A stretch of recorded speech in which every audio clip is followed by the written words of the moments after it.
I do. It's been a good day. I'll tell you that much. I put on fluffy socks this morning.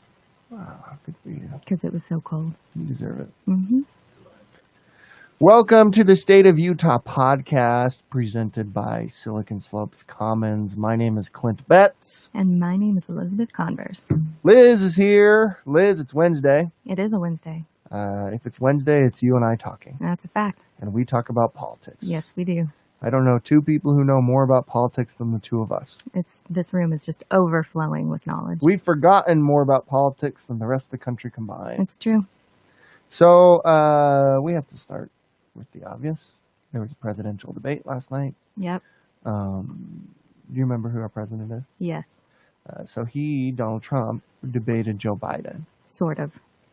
Yeah. Well, I'm not sure it qualifies as a debate. well, again, do you remember who our president is? Yeah, I totally do. It was par for the course. So, the reaction to that has been what the reaction usually is. The reaction's interesting, right? The media, it seems like they always forget who our president is. Yeah, every single time. Anytime he does anything or says anything or acts weird or, I don't know, meets with a foreign dictator and says that they're best friends, people seem shocked by this, but he's consistently done it. We're 4 years in now, guys. So it was funny, like Jake Tapper, CNN guy, after the debate, is like, that was the most undignified thing I'd ever seen, and it's embarrassing the American people lost. Like, where you been? Yeah, clearly those aren't the same reporters who go to the regular press briefings at the White House. Where have you been? Yeah. Like, this is what he does. So that's my thought on it, is like, yeah, I think this election has very little to do with Joe Biden, actually. I think it has very little to do with either of them. I think this election epitomizes what America has come to with like the whole fast food culture and reality TV. If it's not entertaining, if it's not making someone angry or laugh, then what's the point of watching it? Like, this is American politics. It is a perfect example of current American politics. And for the media to be like self-righteous and have like that righteous indignation, right? They're wearing like their Gucci suits and like their monogrammed cufflinks, and they're looking sternly into the camera and say, this is not the America that we want. This isn't what Americans deserve. I'm like, I think you contributed to it more than anybody. I think it's exactly what Americans deserve. Honestly, think you contributed to more than anybody, too. I don't get it. It's what we've called for. It's what we voted for. What do you mean it's not what we deserve? This is like, where have they been? They've been churning all of this. That's the other side of it. They've played their role. Yeah, I think they're as responsible as anybody. Definitely. It's crazy. It's insane. So there was a debate. There was also a presidential debate. Do you want to talk more about it? The governor? No, do you want to talk about the presidential one before we go to the governor? I think for me, nothing is sacred anymore.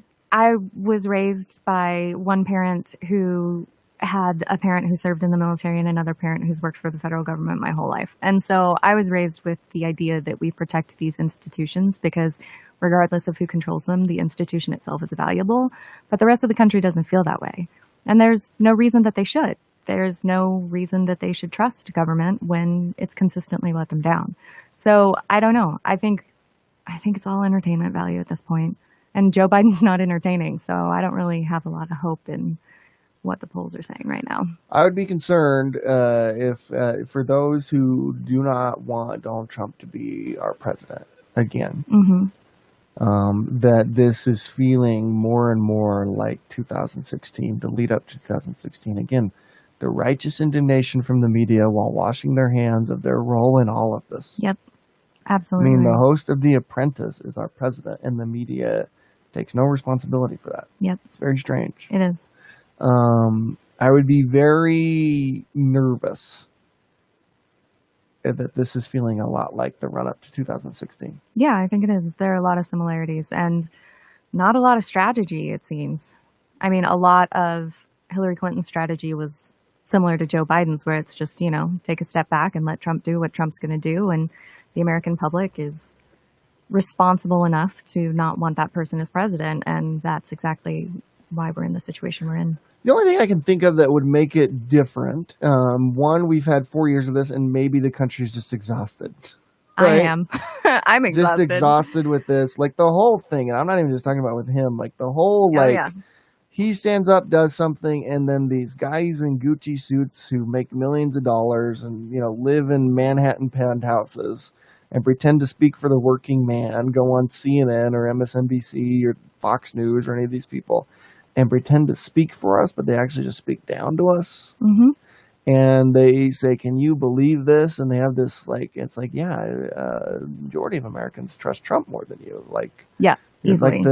We're like the most hated people on earth, and like the fact that you're oblivious of And that there is doesn't crazy. seem to be a lot of rehabbing that image at all. It's like locally or nationally. It doesn't seem like the media in any way is trying to kind of pull that back and get No, they're doing the people to exact invest in same them. thing. Yeah. It's crazy, and they're wrong so often, and there's no accountability for them being wrong. Like the New York Times, 98% chance Hillary Clinton's going to win. Yep. What the heck? New York Times, there's WMDs in Iraq. What the heck? Mm-hmm. What are we doing? Like, they're just constantly wrong. Yes. Just consistently wrong. Yes. Like, even like the Russia story that we heard, like the Mueller investigation, all these types of things, like Donald Trump, like he got help from the Russians. Turns out, no. That one's a little debatable, but Well, I mean, I see where you're coming from. like, it's not like the Russians he won the election, Yeah, he did win the election. which was called into question for 2.5 years. Like, it's crazy. Well, They're just wrong. And I think part of that is he won the election because the press was reporting things that had absolutely no bearing on the election and like made it into mainstream voters' heads. Like, we have to do this or we have to do that one way or the other. There was just so much coverage. It's like this. It's like, honestly like the coronavirus coverage. I like the daily updates about where our numbers are. I think that's really, really useful. I think it's useful to know where the hotspots are. I don't need to know how every Tom, Dick, and Harry feels about coronavirus. I don't need to know the opinions of people who are not professionals and not advising us to go one way or the other. And I feel like that drive for constant coverage is really just exhausting people and completely taking all of the validity out of the national press. I totally agree. I think the cluelessness in the media, the pretend high-mindedness and righteous indignation as they just make millions and millions and millions and billions of dollars off of this chaos. Well, and a lot of their analysts are people who get paid $1 million a month or more to come on TV once or twice a year. And like, how are you invested in this? Like, how are you actually tracking this? Who owns these companies? Oh, there's like 4 people. There's like 4 companies. Who owns all the way down? Like, who owns the local? Who owns national? And like, they profit off of this. Their whole job is to make us angry and divided and all that type of stuff. And then the thing is like, I'm fine. Okay, fine. I get it. I get the business model. American people are not dumb. They're not naive. They get the business model. Fine. I'm all about that. Don't just come on TV after the host of The Apprentice, who's currently our president, does what he always does and pretend like you're surprised. Yep. And there's like this righteous indignation to it. That's what I can't handle. Yeah. So I think there's 2 things working against Trump that maybe weren't in 2016. 1, the exhaustion we all have. Mm-hmm. And 2, in 2016, like it or not, there were a lot of Hillary Clinton haters. Mm-hmm. Just like hate. Oh, yeah. Hatred for the Clinton name and hatred for her in particular. I don't see that as much for Joe Biden. No, it's definitely not as vitriolic. Again, I don't even see... I felt like the 2016 election was also about Hillary Clinton. I don't see this election as almost anything to do with Joe Biden. I agree completely. I think the 2016 election was like 3/4 about Donald Trump and what Donald Trump was actually saying and promising, and 1/4 about the people who hated Hillary Clinton. Whereas I think the Joe Biden-Donald Trump race is about Donald Trump. Remember the horse shit, like, emails things, and like they found like her emails. Anthony Weiner's computer had some emails, and like they like covered it like this was like the biggest thing ever. You use email. Like, I don't even get. Yeah. I don't get like why we keep looking to the same sources and same institutions. Yeah. to tell us how to feel about things. Yes. It's crazy. Well, and I think that's the difference. I think that's a difference from 20 years ago. We would look to those institutions to give us information, and then we would decide how we feel about them. And now it's pure laziness. We're asking other people to tell us what our feelings are for us so that we don't have to, because it's hard. American politics has never been designed to be easy. Never once has it been designed to be easy. And it's really hard to change. But we're lazy. Is there any institution or any group more responsible for who our current president is than the media? I'm not saying they're solely responsible. Is there anyone more responsible Just for who our current president is? the American public. Yeah, but listen to this. Like, if you're saying 98.7% chance that Hillary Clinton wins, she's got Michigan and Wisconsin wrapped up. Don't even worry about it. 2 weeks before the election, I will stand by this until I die. If there was a report in the New York Times saying Hillary Clinton is losing in Michigan and Wisconsin, she wins Michigan and Wisconsin. Mm-hmm. Right? Mm-hmm. And their breathless coverage of him, he got billions and billions of dollars of just like free advertising. They would carry his rallies live. Yeah. Every time. But I think a big part of it is like the chicken or the egg, right? So you have ratings. You have consumers who want something specific, and then you have media organizations trying to provide that. And it's this constant battle between the consumers and the outlets. And the outlets have learned exactly what gets them clicks, what gets their advertisers looked at. Like, they know what they need to be doing, and they're doing it. So yes, I do think the press has a huge role in this, but I also think the American public needs to change what it wants. It needs to adjust in a way that is responsible.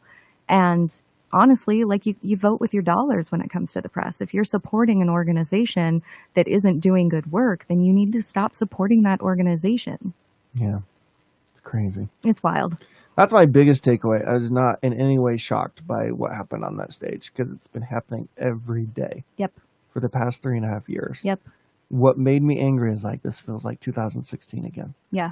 Right after the righteous indignation, looking into the camera, saying, "Can you believe this happened?" I'm like, "Yeah, of course." What? Yeah.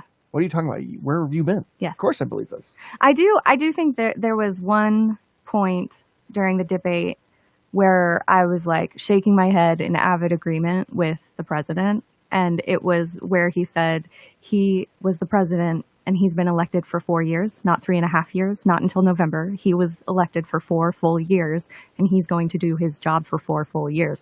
And I think that's one of those things that, like, Democrats can't really push back on that, because they were making that same argument in 2016 when Hillary was running, but Obama was president. Like, it's just one of those things that, like, makes me laugh at this point, because yeah, there are good points buried in the nonsense if you can ever get to them. Well, he unintentionally makes good points every once in a while. Oh, yeah. That are all about him. It has nothing to do with, like, the actual point. Oh yeah, totally. Like, and his whether taxes. it's good or not.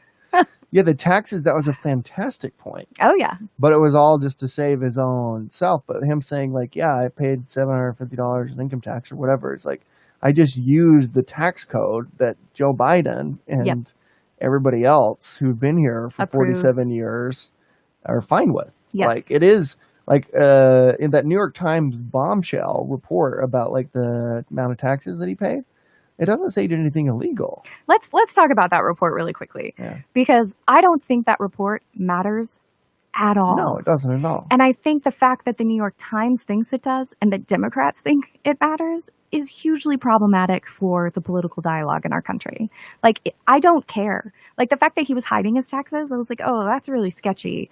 But when it comes out and he's hiding it because he's done what every other rich business person has done throughout history, that's why you hire private accountants. Like, that's why they exist. That's why there's an entire industry dealing with the tax code. It's specifically for people like Donald Trump and his agencies and his industry to succeed in ways where a normal, average, everyday person wouldn't, because we don't have personal accountants telling us every single tax loophole. And businesses and corporations are just taxed differently. Yes. 100%. Absolutely. And when you give carve-outs and cutouts and all these incentives to real estate developers have it so freaking crazy. Yep. When it comes to, I mean, there's all sorts of weird tax loopholes, but real estate developers in particular, it's crazy the amount of things that they can write off and depreciate and actually get, like, money back from the government. Like, there's weird incentives. It's so weird. And real estate developers Like in this Obama most was recent, president for 8 years. Like I don't remember anybody changing this. I don't remember this ever being different than what it is. and this most recent like tax reform attempt in locally here in Utah, and somehow the real estate developers were completely carved out and protected. It's so strange. It's so strange how that works. I don't get it. I don't get the righteous indignation I don't either. where it's like, this is exactly who we are. Like people are like, this isn't, America deserves better than this. No, we don't. No, we deserve exactly what we're going through right No, now. we don't. If you were oblivious to what the tax code was before the New York Times report on Sunday, Yep. screw you. Well, not to mention, nobody gives a crap about taxes. Nobody, like, we might want to talk about funding priorities, but the minute that you mention the word taxes, everybody tunes out. They don't want to talk about it. They might want to talk about how someone else should do something, but when it comes to that individual responsibility, that's just gone. It's gone. It's crazy. They're done. They don't want to talk. Anyway, that was my biggest thing from the presidential debate that was like blowing my mind. First of all, watched it. I was like, yeah, this is not surprising. This is exactly how I thought this would went. No shocks at all. Even him like not denouncing white supremacy. He's done that before. Like there's literally no shock. Yeah, PSA, if you haven't watched the presidential debate yet, if you've recorded it or plan on watching it later, don't. Just don't. There's no need. You will learn nothing new and you'll just be upset by it. So absolutely, for the world's mental health, do not watch that debate. No shock at all. What I was surprised by is people who were shocked. Yeah. Yeah. What? Yeah. What do you think? So that was the presidential debate. There was also a Utah gubernatorial debate. Yes, there was. We had Spencer Cox going up against Chris Peterson. Yep. What one was that one like? Boring. Doug Wright is no longer a good moderator. He's a great guy and he's done well for a really long time and he works really closely with the Utah Debate Commission, but he's just lost his touch on moderating debates. And I feel like he was the focus of the debate more so than the actual candidates. Really? Yeah, it was quite distracting. He monologued a lot. Have you seen The Incredibles? That cartoon? Yeah. Yeah. Yeah, so there's like a whole scene where it's like, oh, you got me monologuing because he like almost is able to take out the bad guy. Yeah, it felt very much like, oh, you caught me monologuing. And that's exactly what it felt like. I think Doug Wright needs a microphone again in a different area of the world, but I don't necessarily think he's a good debate moderator. I think Chris and Spencer did great. They were incredibly respectful. They went like toe to toe on specifically education funding. That was a huge topic where they went back and forth a couple times. There wasn't really anything new though. I mean, and I think that's my biggest problem with debates is because you have the people who watch debates to become more informed about their candidates and not only the issues, but how their candidate carries himself in a tense situation. And then you have the people who watch debates to win. Yeah, for the entertainment value. And it's like, what's the point? Like, who cares who wins? Like, that's what? Why are you doing this? I just can't. Like, the way the whole thing is set up is like entertainment. Hey, describe healthcare policy in 90 seconds, please, and take a shot at your opponent here. Yeah. Like, of course, the host of The Apprentice is going to blow that wide open. He just does it time and time and time again. Yep. And then we act shocked and like, it's undignified. Yeah. The whole damn thing's undignified. Well, the thing is, nuance is boring, and quote unquote straight talk is way more interesting, and government is nuance.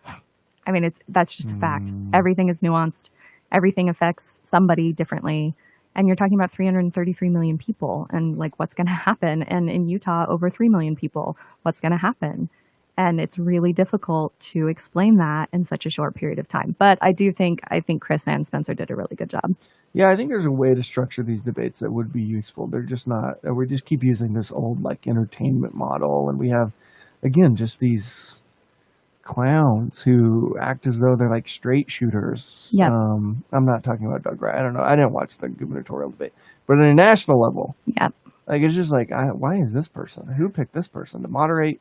And who picked these two people to be the candidates? The one thing that I really did appreciate about the Utah Debate Commission is this year they did split screen views, how the other candidate was reacting to what the other person was saying. And that was really entertaining because normally they just do the one shot of the person who's speaking. So that was fun. Nationally, they've done that for a while. But nationally, like, the moderator was... It's what there always is. It's the dumbest thing ever. It doesn't make sense to me. These are two people who've agreed to specific rules. And if they don't follow those rules, like I do with my 10-year-old, something gets taken away. And that's not like a revolutionary idea. I am fully team cut the mic. I don't care if you're the president of the United States. I don't care if you're the president of any country. If you do not abide by the rules, your mic gets cut. And you can keep talking, but then the rest of the world doesn't have to listen. You know what I mean? Like there's no need for that kind of extra noise. And Joe Biden interrupted a whole bunch too. His mic should get cut too. I don't care who you are. You should just cut the sound. Because if the point of the debate is to find out what's going on with these two candidates, and you literally can't hear anyone because 3 old rich white dudes are yelling at each other, just, turn it off. It's just so, it doesn't represent anything about this country At all. in real life. At all. It's not even reality. No. It's just a show. The whole thing's a show. Yeah. It's crazy. It's absolutely crazy. The greatest way to do a debate, I think, would just put them up there by themselves. Ooh. I don't know if you can do that nationally with either of those two. Yeah, neither one of those two could handle that. If we had a healthy democracy, that'd be fun. Like a fireside chat between two candidates? Yeah. Yeah, Let them ask each other questions. I would watch that. Let them ask each other questions. I mean, what the hell? A freaking moderator? Yeah. That doesn't make sense. Well, especially a moderator who can't control the situation. Especially a like, moderator. there's no point. Like a millionaire talk show host. Well, it was Chris Wallace, right? Yeah. So I would be super curious to see like the minute by minute breakdown of how many minutes each one of them was talking, because I bet you anything Chris Wallace was speaking more than Joe Biden did. And that's like not okay. And yeah, they were all layered on top of each other and it was hugely problematic. But the amount of time that Chris Wallace spent yelling, trying to get someone to stop talking, ate up most of the debate time. So gubernatorial debate happened. It sounds like good. it went well. Utah County continues to have rise in COVID-19 cases. Nearly 3% of Utah County residents have tested positive for COVID-19. And this actually came up in the debate. So our rolling average right now is over 1,000 for the first time ever in the history of tracking this disease in this state. And since you always like to, hit hard at Salt Lake County, Utah County is actually at 2.9% right now, and Salt Lake County is at 2.7%. So we're winning, just saying. Yeah, Utah County is better than Salt Lake County. I don't think there's any question about that. No, there's a lot of questions about that, actually. But so they brought it up in the gubernatorial debate, and I found it really, really interesting because Spencer Cox, the lieutenant governor and the previous head of a now disbanded coronavirus task force, put all of the recommendations and everything that has been done as a response to the virus squarely on the shoulders of the governor. And it's the first time I've ever seen him do that. And very clearly, he says that he supports what Governor Herbert has done. And it was kind of a step away. Like, guys, the governor is the one with the ultimate power here. But at the same time, you're running for office and you're the head of the task force who's responding. So you got to take a little ownership there, whether or not it's positive or negative. You got to take a little ownership there. If he was like, yeah, there are things that we know now that we didn't know then. We can use those things in the future. Would have been totally fine. But instead, he put it all on Governor Herbert, and I found that interesting. John Dougal came out with an audit around COVID-19 this morning. Yes, he did. Regarding like the contracts that were signed, purchase of that hydroxychloroquine stuff. There's all sorts of stuff in there. Yep. What was your read of that? Audits are always boring, first and foremost, and it was a 15-page audit, and I think 4 of them were intentionally left blank as spacers for 2 or 3 different responses to the audit. But the majority of it said the government didn't talk to other government enough. That was it. And that was solely it. Like, if government had talked to government more, government would have worked more effectively. And that's true for everything. Yeah, it seems like we're seeing a rise across the country. COVID-19, Utah in particular, is seeing a big rise. We'll see what happens, I guess.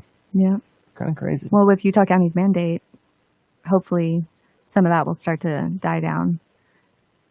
We can pray. I live in Utah County and I I've know. seen no difference. I know. Spencer actually mentioned that there's people going around the state and measuring compliance, but I had never heard of this before, never heard of these people before. And he said something like compliance was like 85%, or it was a ridiculously high number. And I, like, just in my county alone, don't buy it. Yeah, your county sucks though. Like Utah County's great. Nice try. Again, y'all are higher. You have higher numbers. Your mask mandate came by force by a county commission that half the county doesn't even want to have in charge anymore. So you got that going for you. Yeah, that's true. The Utah County Commission is interesting. There may be a vaccine coming down the chute soon. I don't believe it. You don't believe in the vaccine? No, I believe that there will be a vaccine. You're anti-vax. No. Hey, did you get your flu shot? Have you gotten your flu shot yet? Have you gotten your flu shot yet? Of course I've gotten my flu shot. Yeah, you better have. No, I'm friends with a lot of scientists, and I've read the actual scientific statements on those vaccines. It's And going to be a while. there was a really interesting story that I heard yesterday that said the tuberculosis vaccine might help get people through COVID faster and have less effects later. So they might start using the tuberculosis vaccine as like essentially a booster, because most people get the TB vaccine when they're children. But they might start using that in like booster shots to help patients recover faster until we have a COVID specific vaccine. I just want it to be over. Yeah. Oh my gosh, I want this whole thing. I miss restaurants. I miss strangers. I know that sounds crazy, but I miss strangers. Like I miss seeing people that I don't know. I miss talking to new people. I miss the ability to go into a building and not be terrified that somebody might not be taking care of themselves or their family the right way. It's hard. It's really hard. That's sad. Yeah. Everything you just said is very sad. Wah, wah. That's not good. I can be the Debbie Downer of the I group. also miss, like, I never want to think about who our president is every day, Yeah, that would be lovely. right? Yeah. I kind of miss, like, those times where it's like, yeah, it's just some dude. It's always a dude, but, like, it's just some dude.